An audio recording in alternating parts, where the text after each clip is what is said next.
Your great-great-grandmother was probably a drug addict and had no idea. In 1898, Bayer, yes the aspirin company, launched a new miracle cough medicine. They called it heroin. And they marketed it as non-addictive. Doctors handed it out like candy. Got a cough? Heroin. Headache? Heroin. Your baby won't stop crying. You guessed it, heroin for the baby. They literally put it in children's cough syrup.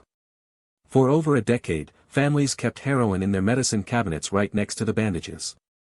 By the time anyone realized millions of people were violently addicted, it was already a global catastrophe.